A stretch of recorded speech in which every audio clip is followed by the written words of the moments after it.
নমস্কার বন্ধুরা, আশা করি সবাই খুব ভালো আছেন। আজকে অনেক দিনের পুরনো চিকেনের একটি জনপ্রিয় রেসিপি শেয়ার করব আপনাদের কাছে। আজকে তৈরি করব চিকেন ডাক বাংলো রেসিপি। অত্যন্ত সহজভাবে এই রেসিপিটি করে আপনাদের দেখাবো, তাই স্কিপ না করে সম্পূর্ণ ভিডিওটি দেখার অনুরোধ রইল। এবং চ্যানেলে নতুন হলে চ্যানেলটিকে সাবস্ক্রাইব করে পাশে থাকবেন।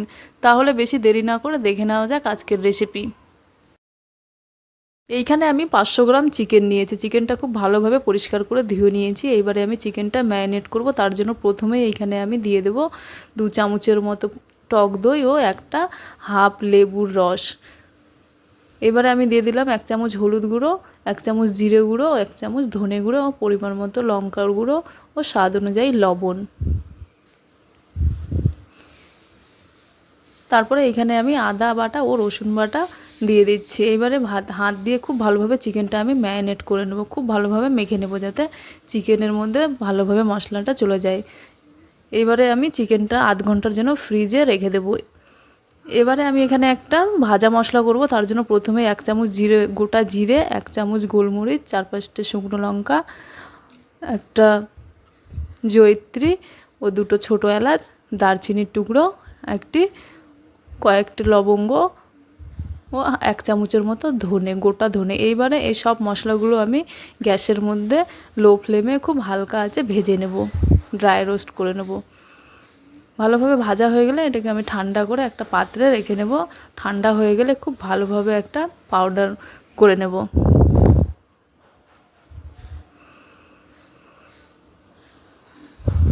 এই মশলার গুঁড়ো দিলে চিকেনের টেস্টটা খুব ভালো হয়। এবারে আমি ওই কড়াইয়ের মধ্যে সর্ষের তেল দিয়ে দেবো। তেলটা গরম হয়ে গেলে প্রথমেই আমি এইখানে আলু ভেজে নেব।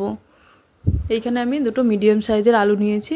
আলুটা আমি এভাবে কেটে নিয়েছি। এবারে আলুটা একটু লাল করে ভেজে নেব।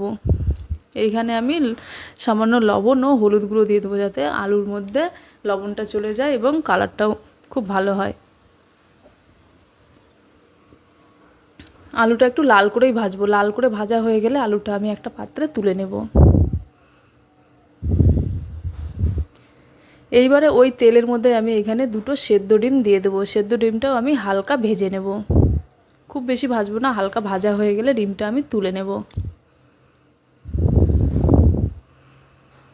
ডিমটাও আমার ভাজা হয়ে গেছে, তুলে নিয়েছি। এইবারে আমি ওই তেলের মধ্যেই ফোড়ন দিয়ে দেবো 1 টুকরো দারচিনি ও ছোটো এলাচ। তারপরে এখানে আমি 2টো মিডিয়াম সাইজের পেঁয়াজ কুচি নিয়েছি। পেঁয়াজটা আমি দিয়ে দেবো। পেঁয়াজ কুচি দিয়ে এবারে গ্যাসের ফ্লেমটা হাই করে পেঁয়াজটা আমি খুব ভালোভাবে লাল করে ভেজে নেব। পেঁয়াজটা ভালো করে ভাজা হয়ে গেলে তারপরে এইখানে যে ম্যারিনেট করে চিকেনটা রেখেছিলাম সেই ম্যারিনেট করা চিকেনটা আমি দিয়ে দেবো। এইখানে গ্যাসের ফ্লেমটা হাই করেই রাখতে হবে। এবারে চিকেনটা আমি খুব ভালোভাবে 3 মিনিটের মতো ভেজে নেব। খুব ভালোভাবে ভাজা হয়ে গেলে এখানে আমি একটা মিডিয়াম সাইজের টমেটো কুচি দিয়ে দেব। আবারও খুব ভালোভাবে আমি কষিয়ে নেব চিকেনটা। গ্যাসের ফ্লেমটা এখানে আবারও বলছি হাই রাখতে হবে, না হলে চিকেন থেকে অনেকটা জল বেরিয়ে আসবে। এইবারে আগে থেকে যে আলুটা ভেজে রেখেছিলাম সেটিও দিয়ে দেব চিকেনের সঙ্গে। এইবারে আমি খুব ভালোভাবে 2 মিনিটের মতো কষিয়ে নেব চিকেনটা। হাই ফ্লেমে কষানো হয়ে গেলে এইবারে আমি একটা ঢাকা দিয়ে দেব। ঢাকা দেওয়ার পর গ্যাসের ফ্লেমটা মিডিয়াম করে 2 মিনিটের জন্য রেখে দেবো। 2 মিনিট পর ঢাকনাটা তুলে দেবো। অনেকটা জল বেরিয়ে এসেছে। এইবারে গ্যাসের ফ্লেমটা আবারও হাই করে নিয়ে এই জলটা আমি ভালোভাবে শুকিয়ে নেব, কষিয়ে কষিয়ে চিকেনটা। যতক্ষণ না চিকেন থেকে একটা আলাদা তেল বেরিয়ে আসছে ততক্ষণ অবধি চিকেনটা আমি খুব ভালোভাবে কষিয়ে নেব। এইখানে আমি মশলাটা গুঁড়ো করে নিয়েছি। এইবারে এইখানে আমি চিকেনটা খুব ভালোভাবে কষিয়ে নিয়েছি। গুঁড়ো মশলাটা যে করে রেখেছিলাম সেটি পরিমাণ মতো দিয়ে দেবো। এখানে আমি 1 চামচের মতো দিয়ে দিলাম। জলটা আমার অনেকটা শুকিয়ে গেছে, মোটামুটি চিকেনটাও আমার সেদ্ধ হয়ে এসেছে। এইখানে আমি 1 কাপের মতো জল দিয়ে দেবো। খুব বেশি জল দেব না, 1 কাপের মতো জল দিয়ে এবারে গ্যাসের ফ্লেমটা হাই করে ফুটিয়ে নেব। খুব ভালোভাবে নাড়িয়ে চাড়িয়ে মিশিয়ে নেব। সবার শেষে এখানে আমি ডিমটা ভেজে রেখেছিলাম সেটিকে দিয়ে আবারও নাড়িয়ে চাড়িয়ে খুব ভালোভাবে নাড়িয়ে চাড়িয়ে মিশিয়ে নেব এবং ফুটতে দেব। 2 মিনিটের মতো ফুটে গেলে এবারে আমি গ্যাসটা বন্ধ করে দেবো। তাহলেই তৈরি হয়ে যাবে আজকে আমার চিকেন ডাক বাংলো রেসিপি। দেখলেন তো কত সহজেই এই রেসিপি তৈরি করা যায় বাড়িতে এবং খেতেও খুব ভালো হয় এই রেসিপিটি।